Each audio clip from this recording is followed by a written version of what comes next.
성도 여러분 안녕하세요. 반갑습니다. 153 성경일독 오늘 138일째 되는 날입니다. 오늘은 사도행전 20장에서 26장까지 읽게 됩니다. 사도행전 20장 내용 보면 바울 사도는 개척된 교회들을 돌아보면서 최종적으로 예루살렘을 향해 가고 있는 길인데요. 이 여정의 배경에 대해서는 고린도후서에서 자세하게 기록하고 있습니다. 예루살렘에 찾아온 심각한 기근 그리고 핍박을 통하여서 당하는 고난들 이러한 어려움들을 겪고 있는 예루살렘의 성도들 이방의 교회 공동체에서 이를 위해서 연보하여 보냅니다. 그리스도로 인한 사랑이 교회 안에서 유대인과 이방인을 하나로 묶는 그러한 역사적인 일을 하고 있습니다.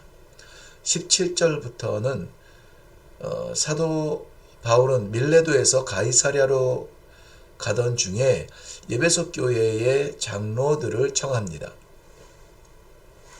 이것은 마치 예수님께서 예루살렘으로 향하여 가시다가 제자들에게 함께하지 못할 것을 말씀하시는 그 배경과 비슷한 마음이겠죠. 22절 보면 성령에 매여 예루살렘으로 가는데 성령에 매여 예루살렘으로 간다. 예수님께서도 성령에 이끌리어 광야로 가셨죠. 성령에 매여 예루살렘으로 가는데 결박과 환란이 기다리고 있다. 예수님께서 성령에 이끌려 광야로 가셨는데 사탄의 시험이 기다리고 있었다. 네, 여기서 변함없는 사도 바울의 고백이 나오죠. 내가 달려갈 길과 예수께 받은 사명 곧 하나님의 은혜의 복음을 증거하는 일을 마치려 하면은 나의 생명조차 조금 더 귀한 것으로 여기지 아니하노라. 결연한 그런 모습을 보이면서 에베소 교회에서 온 이 장로들과는 다시 보지 못할 것이라는 이 말을 나누고 끌어안고 입을 맞추며 눈물의 이별을 하게 됩니다. 사도행전 21장입니다. 바울 사도에게 아주 중요하고 의미 있는 장이기도 합니다. 어디로 가야 하는지 방향이 정해졌죠. 무슨 일이 일어날지 알게 되었습니다. 4절과 12절에도 여전히 예루살렘으로 가지 말라는 주변의 권고를 받습니다. 그렇지만 하나님께서 거기에 건져 주시겠지 이러한 믿음이 아니라 결박 당할 뿐 아니라 죽을 것도 각오하였노라. 바울 사도의 마음입니다. 그는 그저 주의 뜻이 이루어지이다 기도할 뿐입니다. 예수님의 마지막 길과 흡사 많은 부분 비슷하게 보여집니다. 예루살렘에서 바울 사도는 잡히게 됩니다.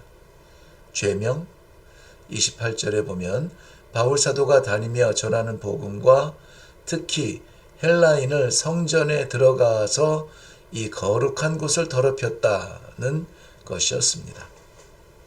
유대인들은 성전을 구별하여서 이방인들은 성전 안에 아니고 바깥들 가장 바깥들에 따로 모일 수 있도록 그렇게 조치를 해 놓았죠.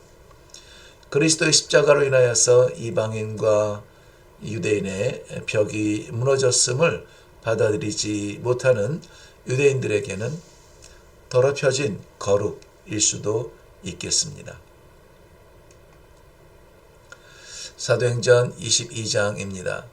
본문의 짧은 3절부터 22절을 통해서 바울 사도의 출생에서부터 교육과 성장, 영향력 그리고 부르심과 사역을 위한 파송까지 그의 생애를 요약하고 있습니다.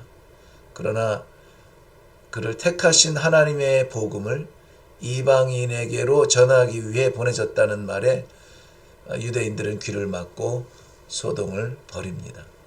이방인에게 바울은 백부장과 천부장에게 자신의 로마 시민권을 내세워 정당한 재판을 로마에서 받을 것을 요청합니다.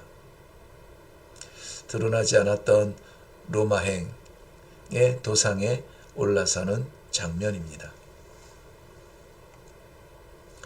23장입니다.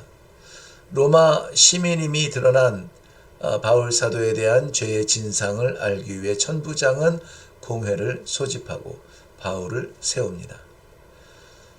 공회 회원 구성이 사두개인들과 바리새인들로 구성되어 있음을 알고 바울 사도는 부활의 문제를 던져놓고 분쟁이 일어나서 공의 역할을 하지 못하게 합니다. 왜냐하면 바울 사도는 로마에서 결판이 나야 되거든요. 11절 말씀에 내가 예루살렘에서 나의 일을 증언한 것 같이 로마에서도 증언하여야 하리라. 하나님의 뜻이 있었군요. 그러나 하나님의 역사를 방해하려는 사탄의 열심도 포기하지 않습니다. 바로 바울 사도를 죽이지 않으면 먹지도 마시지도 않겠다는 자객들 40여 명이 칼을 품고 지키고 있었습니다. 이것을 안 족하는 천부장을 앞세워 재판정에 세우고 있습니다.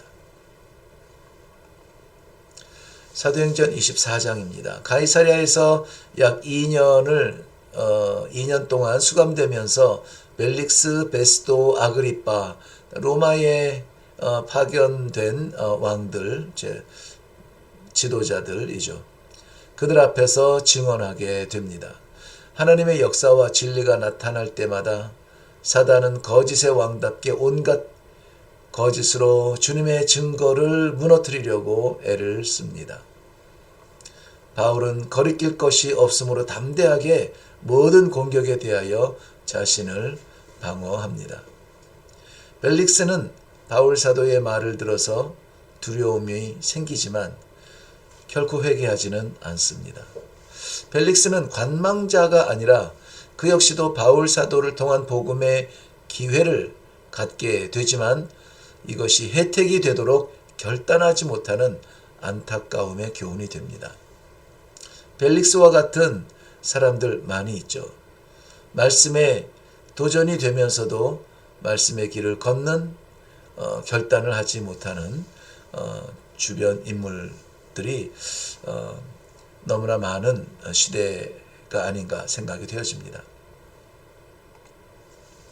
사도행전 25장입니다. 바울 사도가 가이사랴에서 죄수의 몸이 된 지 2년 베스도 앞에 서게 됩니다. 베스도의 관심은 로마 제국의 공의와 유대인들의 환심, 두 마리 토끼 다 잡고 싶어 하죠.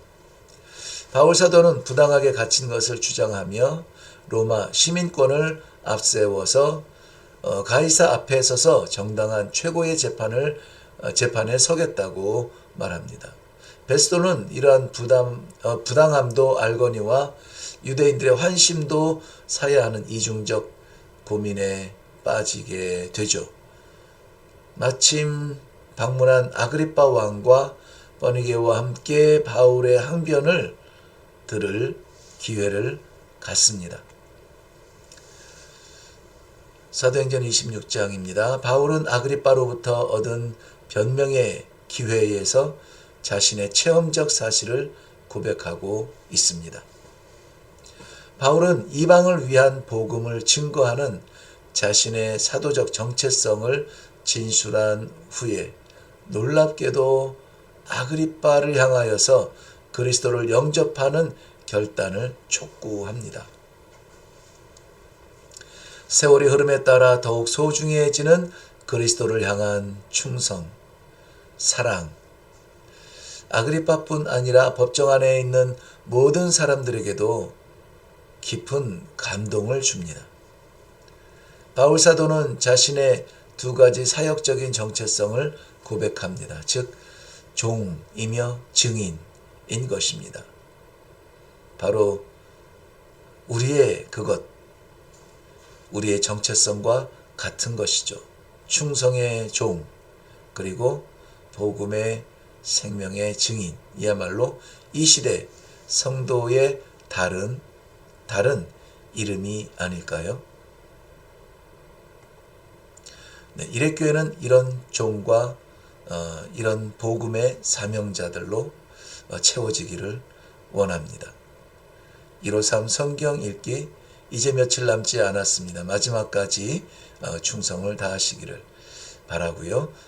그런 애쓰는 여러분 주님의 이름으로 축복합니다.